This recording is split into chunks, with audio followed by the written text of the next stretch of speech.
C'est la raison pour laquelle nous sommes dans un temps difficile. Et aucun homme ne peut toucher à un fils, à une fille de Dieu.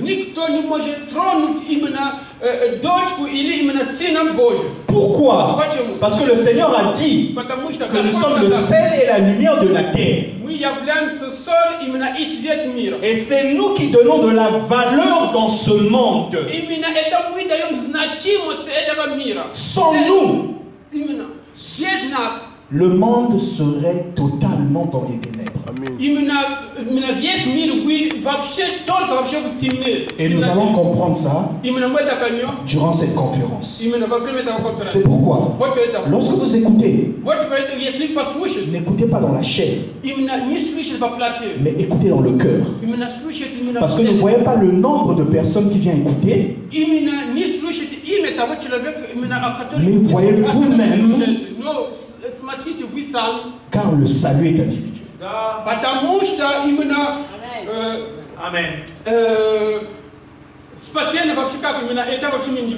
Amen.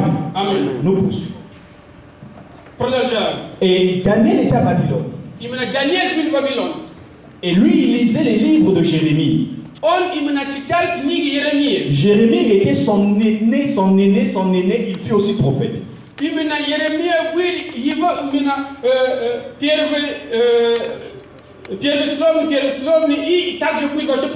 Et beaucoup d'hommes de Dieu ont prêché ce thème de 70 semaines de Daniel.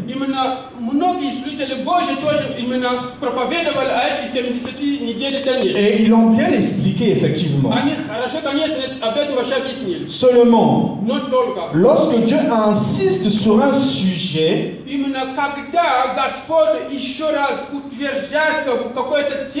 faites extrêmement attention. Alors, que se passe-t-il? Ceux qui connaissent la parole prophétique et l'histoire ont exposé d'une manière convaincante effectivement cette division des temps de Daniel.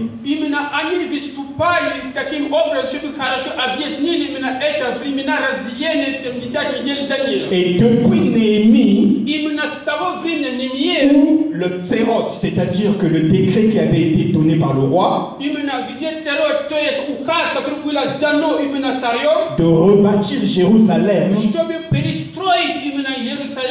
et il s'est écoulé plusieurs siècles. Et nous pouvons voir là, dans ce schéma, nous avons 7 semaines, nous avons 62 semaines, et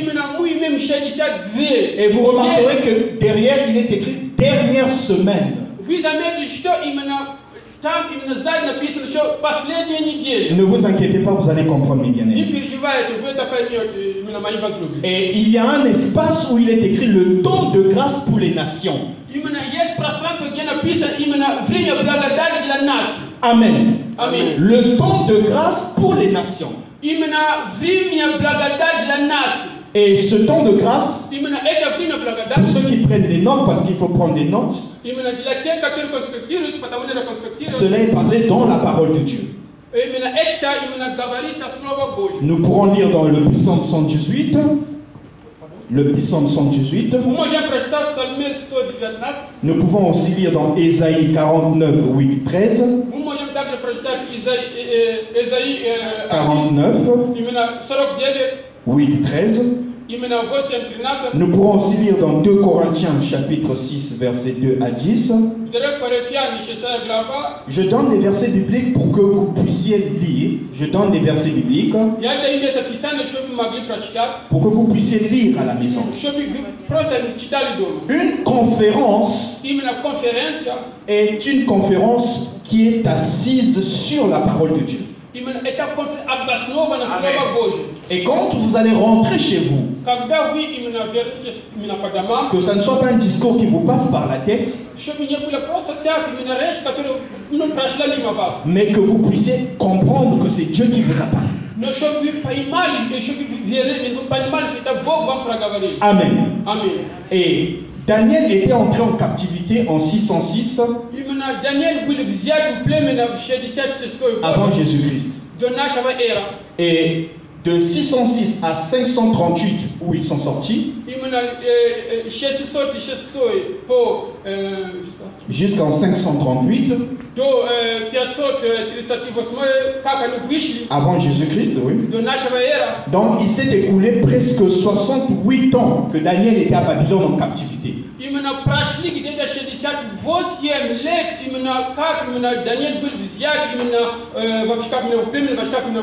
Et je vous parle de Babylone. Babylone était un empire. Le premier empire qui a dominé le monde. Et là-bas c'était l'idolâtrie. On n'adorait pas le Dieu d'Israël. On n'adorait pas le Dieu d'Israël.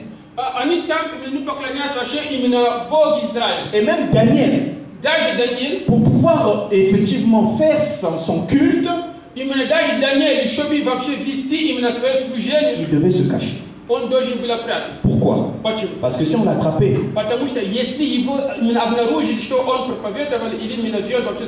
persécution. Mais bien aimé, nous sommes à un temps où Dieu nous donne l'opportunité de venir écouter la parole de Dieu. L'opportunité de pouvoir prier le Seigneur. Mais les gens sont préoccupés par autre chose. Mais le temps viendra. C'est la parole qui le dit.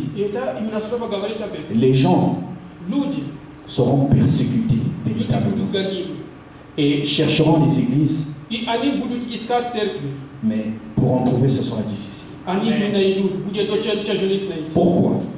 Parce qu'il s'est déjà passé une telle période. Après que les apôtres soient tous morts, il y avait une période où on a massacré les chrétiens.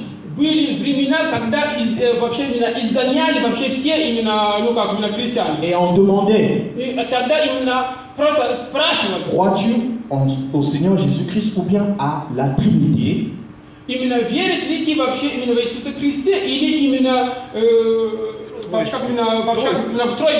Et lorsque vous disiez que je crois au Seigneur Jésus-Christ, on vous tue.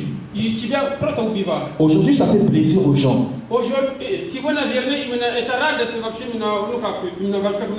On croit que la prière, c'est un fardeau.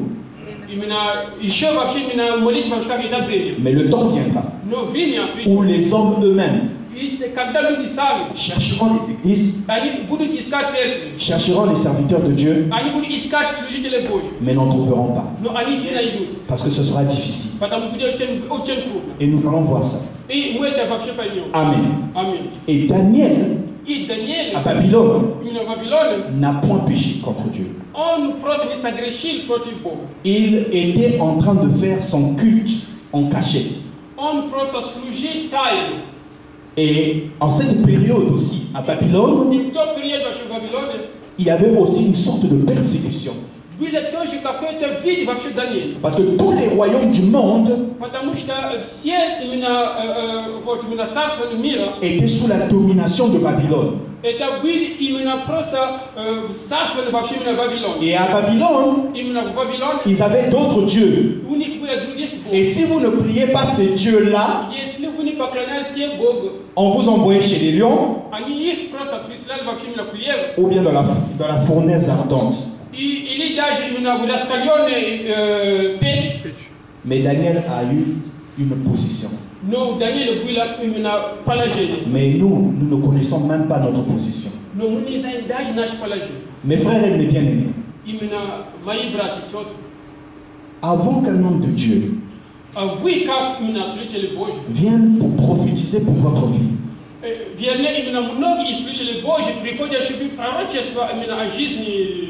demandez-lui qu'il vous enseigne la parole. Parce que c'est cette parole qui va vous sauver. Ce n'est pas une prophétie qui vous sauvera. Mais c'est ce message qui va vous sauver. Et lorsque vous aurez ce message en vous, plus rien rien ne va vous arrêter. Pourquoi? Parce que vous aurez en vous l'esprit qui est au-dessus de ce monde. Mais malgré ça, les gens s'en foutent. Amen. Alors Daniel a lu ce que Jérémie avait laissé. Et il a compris qu'ils étaient proches de leur sortie de Babylone.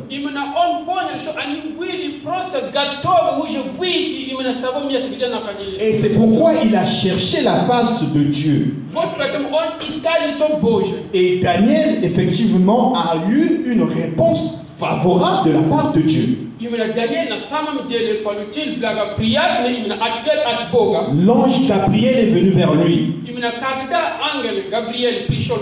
Oh, l'ange Gabriel est considéré comme l'ange des Juifs.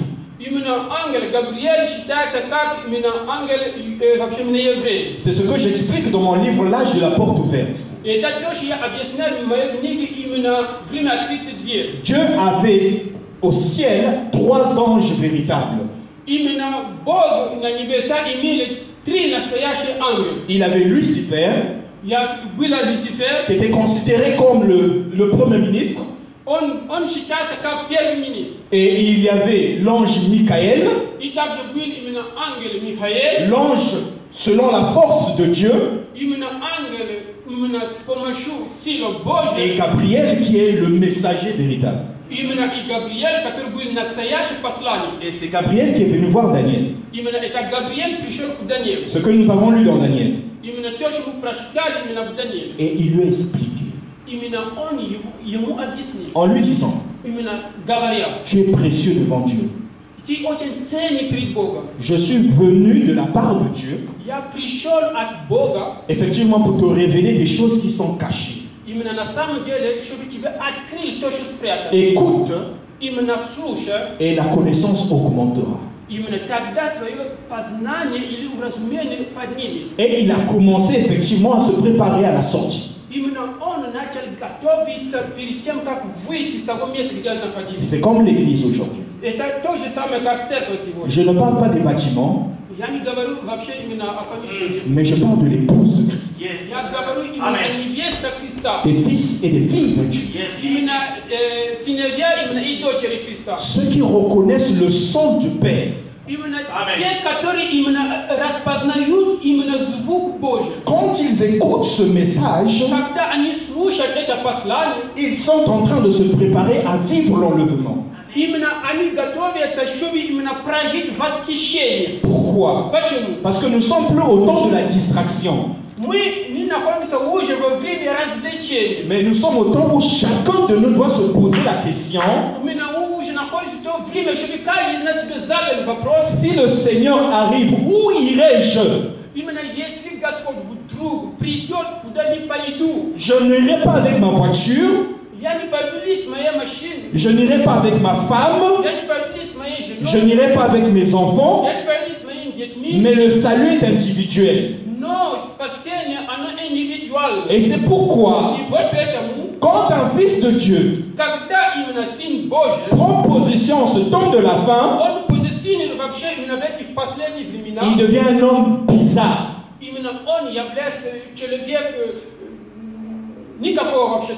Pourquoi? Il vit dans le monde, mais il reconnaît qu'il n'est pas du monde. Pourquoi? Parce qu'il peut tout avoir: argent, voiture, tout ce que vous voulez. Mais il sait une chose, que la parole de Dieu, c'est ce qui est plus important dans ma vie. Et lorsque tu as la parole de Dieu, tu te comportes différemment de ce que tu étais avant. Et Daniel, lorsqu'il a lu les parchemins de Jérémie le prophète, les parchemins, les livres,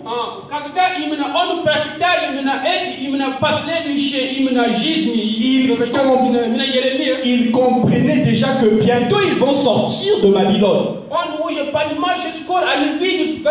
Et nous aussi, lorsque nous recevons ce genre de paroles, nous reconnaissons que le Seigneur arrive bientôt. Amen. Nous allons rentrer en profondeur. Et c'est pourquoi Dieu a fait en sorte que nous puissions nous retrouver aussi ici. Pourquoi Kiev? Parce que c'est la capitale.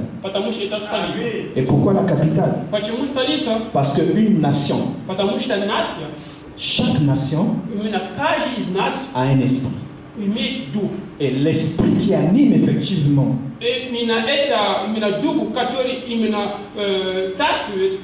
qui anime l'Ukraine, se trouve à Kiev. Et comme le dit la parole de Dieu, en tout lieu où vous foulez la plante de vos pieds, je vous le donne en possession. Et cet esprit géant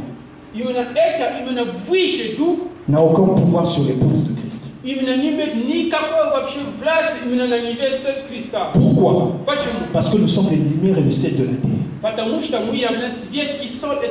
Je vais vous ouvrir beaucoup de choses, mes bien-aimés. Raison pour laquelle je vous prie d'être attentifs. Amen. Mais je vous dis que Dieu vous aime. Pourquoi Dieu vous aime? Parce qu'il a permis que vous puissiez venir. Vous êtes venu de loin. Vous n'êtes pas venu voir un homme. Mais vous êtes venu écouter la parole de Dieu. Et si réellement vous êtes enfant de Dieu, vous aurez le dégoût du monde. Vous aurez envie de partir. Parce que dans ce monde, c'est les ténèbres. Et vous allez comprendre. Mais dans ces ténèbres-là, vous avez un papa qui prend soin de vous. Qui prend soin de vous. Amen. Alors, nous continuons. Comme Daniel à son époque, nous devons nous mettre en prière, mes bien-aimés en Christ. C'est bientôt le retour du Seigneur. La Bible confirme cela. Nous sommes en face des signes du temps de la fin. Avec Israël qui est reparti sur sa terre. Or, Israël était dans la dispersion dans les nations. Mais depuis 1948, nous voyons la nation d'Israël revenir devant la scène internationale.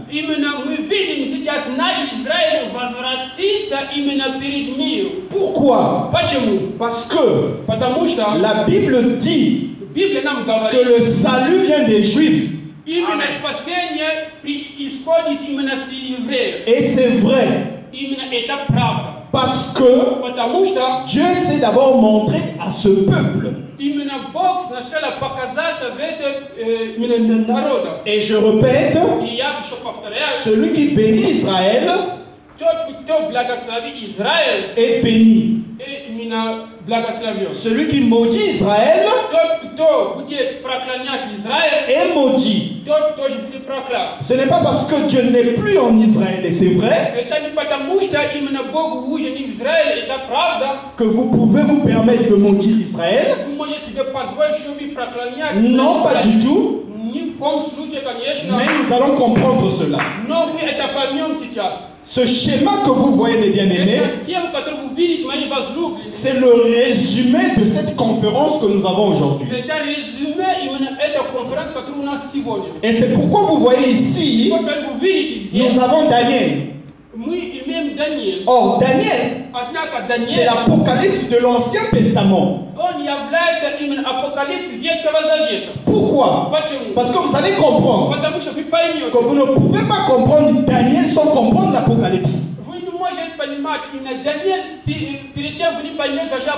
Et de même, vous ne pouvez pas comprendre Apocalypse sans comprendre Daniel. Parce que la Bible ne se contredit pas.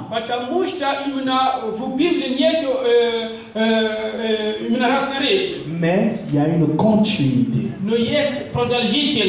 Amen. Amen. Nous poursuivons.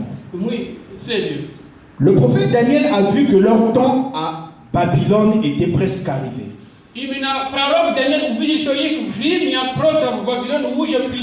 Et l'ange Gabriel s'est révélé à Daniel. S'est révélé à Daniel, s'est montré à Daniel. Et les nations que nous sommes,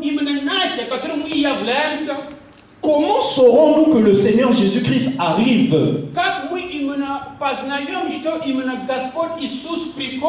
C'est en regardant Israël. Lorsque vous regardez Israël, vous comprenez que le Seigneur Jésus-Christ arrive bientôt. Mais comment? Mais vous suivez la télévision. Vous voyez ce qui se passe dans la Judée,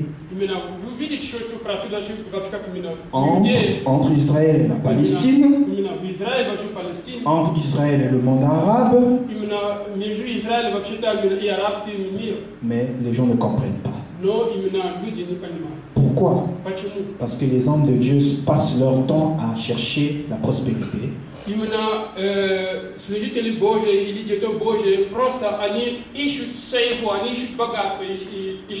Tandis qu'on devait enseigner les enfants à entrer dans la profondeur des mystères de la parole de Dieu. Notre montre à nous, lorsque nous regardons la montre, nous savons quel temps il fait.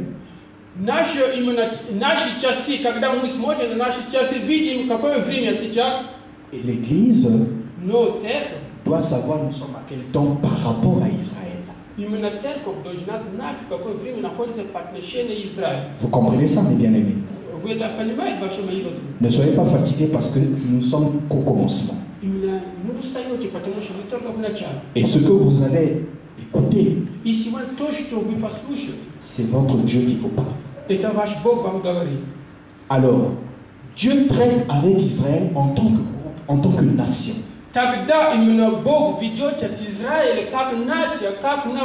Mais avec nous, Dieu traite individuellement. C'est pourquoi il prend toujours une personne dans la famille. Il prend 2, 3, 4 personnes dans une nation pour traiter avec cette personne. Amen. Mais avec Israël, il traite avec le groupe. Et dans les termes hébraïques, Israël est appelé une âme, doucha, une âme. Voilà. Donc Dieu, quand il voit Israël, il ne voit pas les individus, mais il voit le groupe. Par contre, pour nous, il voit des individus. Et c'est la raison pour laquelle il est dit que Dieu a retiré des nations une épouse. Mais pour Israël, ses serviteurs, il prend le groupe. C'est un mystère. Et nous allons comprendre. Amen. Et c'est pourquoi nous allons lire dans Matthieu, chapitre 11, à partir du verset 25 à 26. Écoutez mes bien-aimés. À ce moment-là, Jésus prit la parole et dit: Je te suis reconnaissant, Père, Seigneur, du ciel et de la terre, de ce que tu as caché ces choses aux sages et aux intelligents, et les as révélées aux enfants. Oui, Père, je te suis reconnaissant car c'est ce que tu as voulu. Amen. Продолжал речь. Иисус сказал: «Славлю Тебя, Отче, Господи неба и земли, что Ты утаил все от мудрых и уразумел, и открыл то молодецам. Отче, ибо такова было Твое благоволение». Amen. Nous lisons encore dans 2 Pierre chapitre 1 verset 20 à 21. Nous lisons la parole de Dieu, mais bien aimés, c'est pour que vous puissiez être inscrits là. Ça ne doit pas être des paroles en l'air.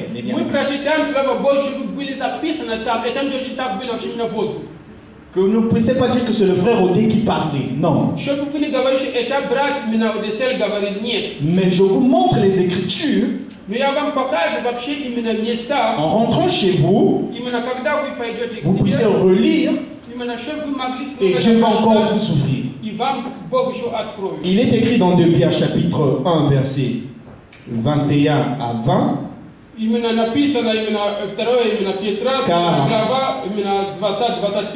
Car ce n'est jamais par une volonté d'homme qu'une prophétie a été apportée, mais c'est poussé par le Saint-Esprit que des hommes ont parlé de la part de Dieu. Зная прежде всего то, что никакого пророчества и писания нельзя разрешить самому собой. Ибо никогда пророчество не было произнесено по воле человеческой, но изрекали его святые Божьи человеки, будучи движим Духом Святым. Amen. Amen. Le Saint-Esprit en hébreu est appelé Aoua HaKodesh. Именно Дух Святой, именно по-еврейски, именно называется Aoua HaKodesh. HaKodesh. Et lorsque le Saint-Esprit когда именно Дух Святой vient dans votre vie, именно приходит в вашей жизни, le Saint-Esprit vous ouvre les Écritures. Именно Дух Святой вам открывает Писание. Attention. Именно осторожно. Vous voyez cette parole. Именно вы видите именно это слово. Vous voyez cette Bible. Vous видите эту Библию. Vous pouvez dormir avec. Вы можете именно спать с ней. Pendant 100 ans. Именно даже век. Vous ne la comprenez pas. Вы ее не поймете. Pourquoi? Почему? Parce que le Saint-Esprit n'est pas là pour vous ouvrir. Потому что Дух Святой не так, чтобы вам открыть. Or, nous avons lu dans Matthieu Мы прочитали в Матфея, que le Seigneur a dit expressément именно Господь сказал нарочно, que Père, именно что Отец, je te bénis именно я тебя de благословляю. ce que tu as caché ces choses aux sages et aux intelligents du monde. Именно за то, что ты именно скрывал эти вещи, эти мудрецам, именно и вообще и разумных людей этого мира. Mais tu les as révélés aux enfants. Именно то, что ты именно открыл именно детям твоим. C'est la raison pour laquelle Вот поэтому мои возлюбленные. Vous ne pouvez pas comprendre Dieu avec votre intelligence de l'université. Вы не можете понимать Бога именно с вашим разумением, со школы или с университета. Mais vous allez effectivement comprendre la parole de Dieu par sa grâce. Именно вы поймете слово Божье благодаря Его благодати. Or, la grâce de Dieu, благодать Божья, ce n'est pas avoir beaucoup d'argent. Это не для того, чтобы иметь много денег. La grâce de Dieu, благодать Божья, ce n'est pas le mariage. Это не именно вообще свадьба. La grâce de Dieu, ce ne sont pas les voyages et autres. Именно благодать Божья, это не путешествовать или именно куда-то ехать и тому подобное. Mais la grâce de Dieu, Но благодать Божья, c'est le fait que это то, что quand il était encore El Elah Elohim, когда он еще был Эль Эла Элохим, avant qu'il ne soit Dieu, перед тем, как он стал Богом, il vous connaissait. Он вас знал. Et il vous envoyait sur la terre Он вас прислал на землю, pour manifester sa gloire. чтобы проявить его славу. Et Daniel a compris ces choses-là. И Даниэль понял эти именно вещи. Et c'est pourquoi Gabriel est venu vers lui Вот поэтому Гавриэль пришел к нему, pour lui dire que Daniel, tu es précieux devant l'Éternel des armées. именно он ему сказал: Даниэль, ты очень ценный перед Богом Саваофа. Et Avaïe Elohim est venu effectivement m'envoyer pour te dire ces choses-là. И Аваим меня прислали именно на самом деле, чтобы тебе говорить этих вещах. Amen. Аминь. Et Daniel était bouleversé. Les 6 buts de la visite de Gabriel à Daniel.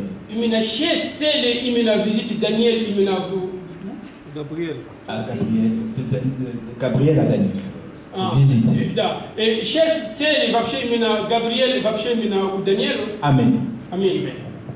La première des choses. Le premier but. Faire cesser les transgressions.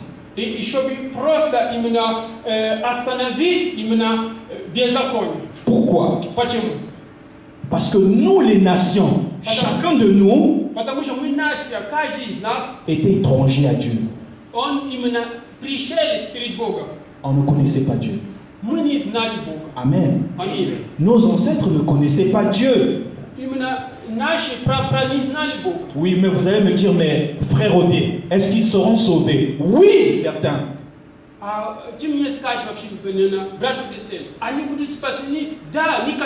Paul répond à cette question. Par rapport au bien qu'il aura fait, par rapport au mal qu'il aura fait.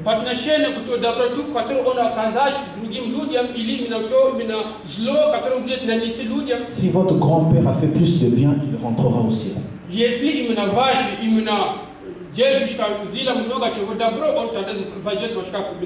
S'il a fait plus de mal, pourquoi? Parce qu'à cette période, l'évangile n'était pas encore rentré chez eux. Mais nous étions étrangers. Mais que s'est-il passé alors? Pourquoi est-ce qu'Israël se retrouve dans la situation dans laquelle elle se trouve? Je répète encore une chose. Ne voyez pas Israël comme ils sont en train de souffrir maintenant. Depuis 2000 ans, ils sont dans la dispersion.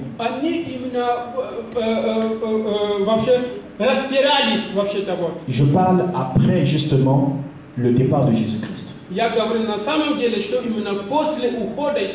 Mais la promesse prophétique dit, Dieu va les récupérer. Mais en ce qui nous concerne, les nations que nous étions, que nous sommes, Dieu ne nous connaissait pas en tant que tel. Mais dans la prophétie, Dieu nous connaissait. Mais que s'est-il passé? À cause des transgressions d'Israël,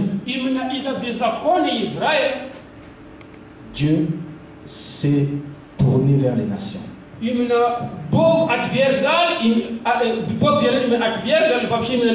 Il a effectivement abandonné Israël à un moment donné. Et c'est pourquoi dans Romains chapitre 11, versets 11 à 29, Paul est en train de révéler une chose. Où il parle de l'olivier. Alors nous, les nations, nous ne sommes pas l'olivier naturel. Mais nous sommes l'olivier sauvage. Or, que s'est-il passé? C'est l'histoire d'un cultivateur.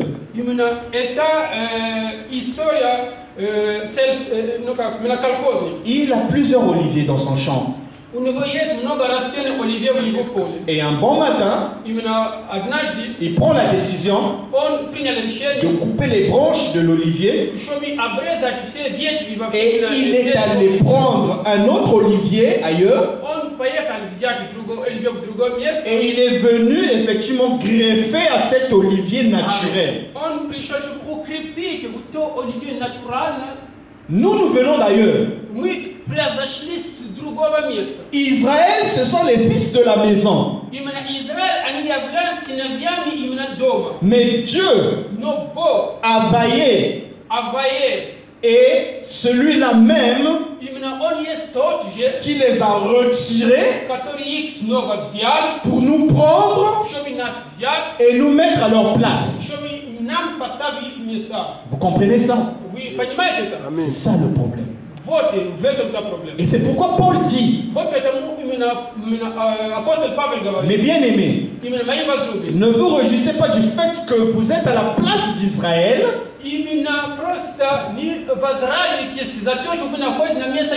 mais attachez-vous à ce Dieu-là. En quelque sorte, ne vous moquez pas d'Israël.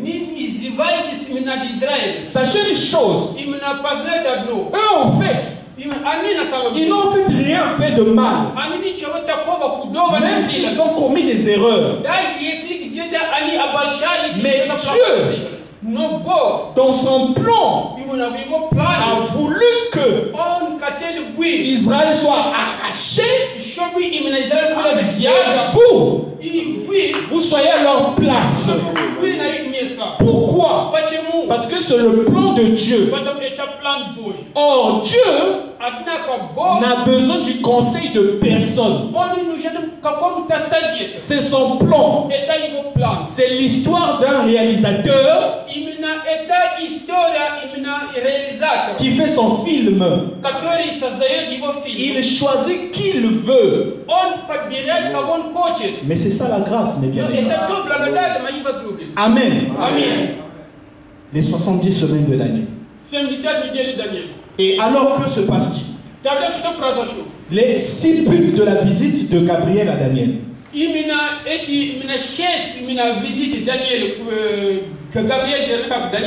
Donc, si Israël a sombré dans le péché,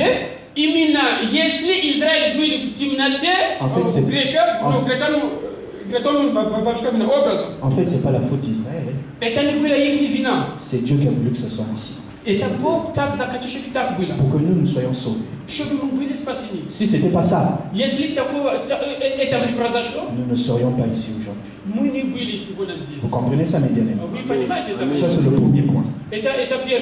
Donc, Israël a fait du tort à Dieu. Donc, ils ont péché contre Dieu. Mais ils ont péché parce qu'il fallait qu'ils péchent. C'est difficile à comprendre, mais c'est le plan de Dieu. Et il n'y a que les fils qui peuvent comprendre ça. Mais un jour proche, Gabriel explique ça à Daniel maintenant, que ce péché va cesser. Et Dieu va encore reprendre Israël pour leur ramener dans leur position. Maintenant, dans les nations, ceux qui n'auront pas cru, où sera leur place? Toi qui ne crois pas à l'évangile de Jésus-Christ, quelle sera ta place lorsque le Seigneur viendra? Amen.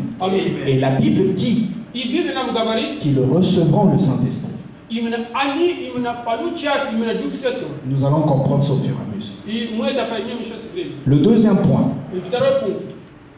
À quel moment Israël a commis son péché?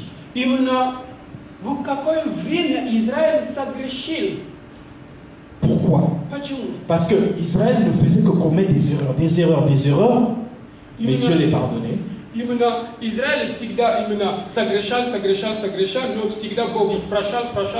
Mais ils ont eu à commettre une erreur pour laquelle le retour n'était plus possible.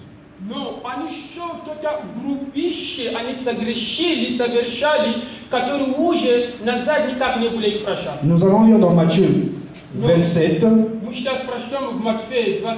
à partir du verset 20 jusqu'au verset 26.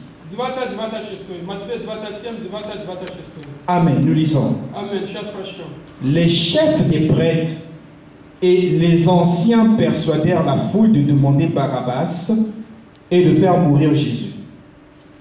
Le gouverneur prit la parole et leur dit: lequel de deux voulez-vous que je vous relâche? Ils répondirent: Barabbas. Pilate répliqua: Que ferais-je donc de Jésus qu'on appelle le Christ? Écoutez. Tous répondirent qu'il soit crucifié.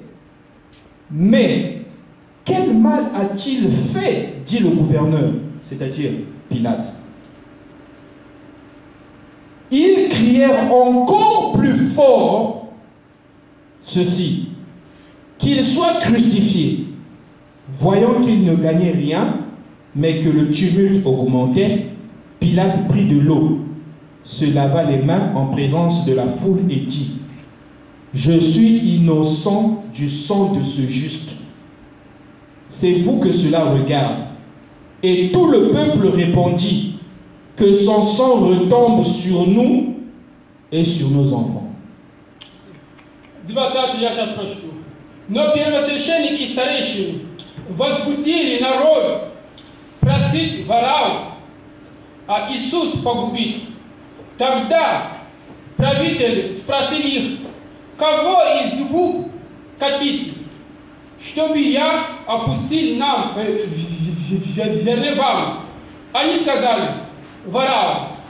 Пилат говорит им: что же я сделаю, Иисус, называемый Христом? Говорит ему все: да, будет распят. Правитель сказал: какое же зло сделал он? Но они еще сильнее кричали: да будет распят. Пилат, видя, что ничто не помогает, но смятение увеличивается, взял воды и умыл руки пред народом и сказал: не виновен я в крови праведника сего, смотрите вы. И отвечал весь народ, сказал: кровь его на нас и на детях наших. Amen. Donc, qu'est-ce qu'il voulait dire en fait? Ils disent à Pilate, le gouverneur, qu'il soit crucifié. Mais Pilate dit: mais c'est injuste. Barabbas c'est un bandit. Eux ils disent: nous on préfère Barabbas. Et Pilate dit: moi je me lave les mains. Et eux ils ajoutent que son sang là tombe sur nous et sur nos enfants. C'est parce que nombreux de gens ne connaissent pas l'hébreu. L'hébreu, la langue hébraïque. Pourquoi? Parce que quand un père se permet de dire que moi, que je sois maudit et que mes enfants aussi soient maudits,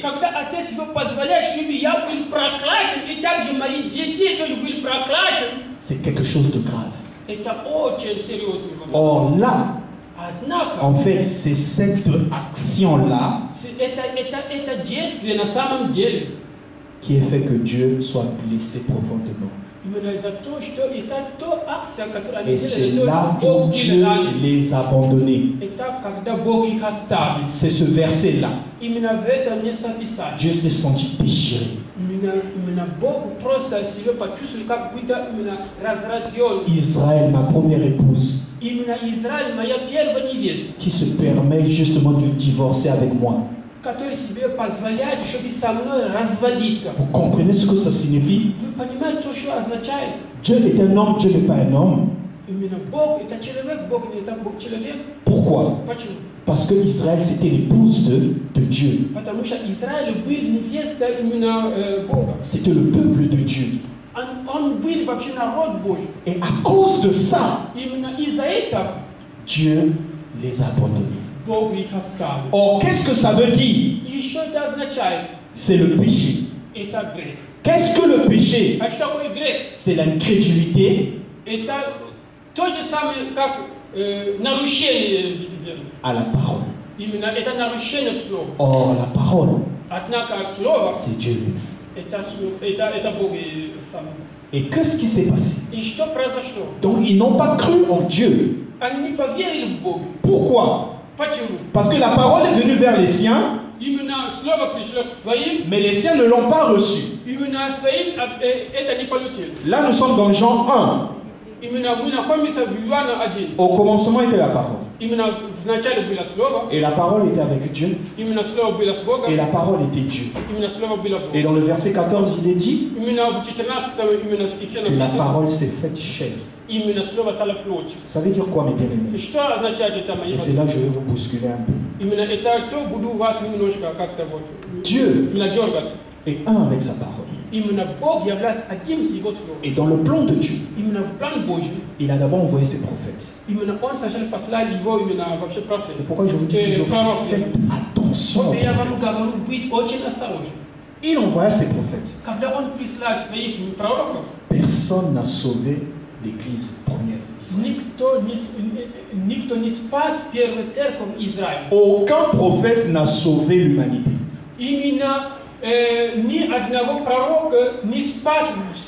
Mais dans son plan, lui-même a dit, je vais venir. Et il a déjà annoncé cela dans l'Ancien Testament. Mais les Hébreux attendaient Dieu autrement. Pourquoi? Israël, c'est-à-dire Ésaïe, a prophétisé.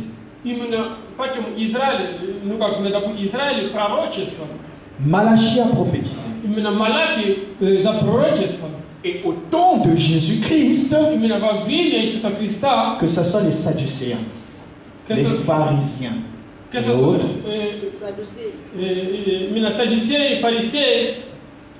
comment ils attendaient ce Dieu? Ils attendaient Dieu dans la gloire de la Hashekina. Donc Dieu devait venir et descendre. Et on devait voir la gloire de Dieu dans une maison quelque part. Et on saurait que non, Dieu est entré dans la maison là-bas dans une vierge. Et il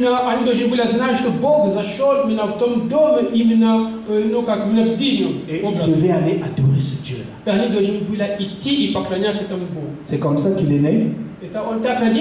Non. Pas du tout. Dieu se révèle et se cache dans la simplicité. Pourquoi? Parce qu'il s'est caché devant les sages et les intelligents du monde.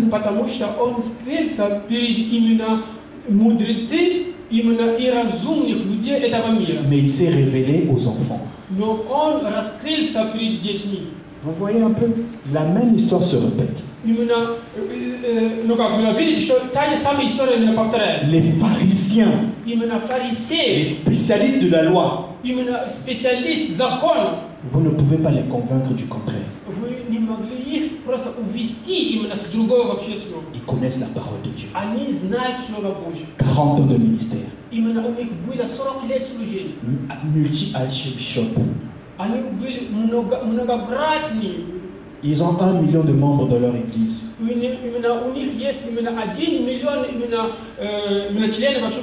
Demandez-leur où se trouvent les l'épouse de Christ. Ils ne connaissent pas. Amen. Les pharisiens au temps de Jésus. On leur pose la question, mais ne savez-vous pas que le roi est né? Le roi est né. Non, on ne sait pas. Vous comprenez? L'histoire se répète. Et Jésus-Christ est né où? Chez une femme qu'on ne connaissait même pas. Et il a grandi avec des insultes.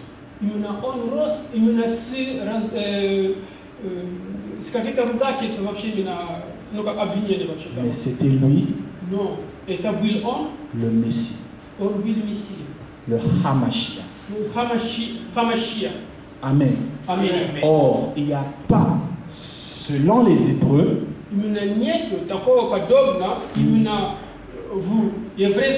une différence entre Dieu et le Messie.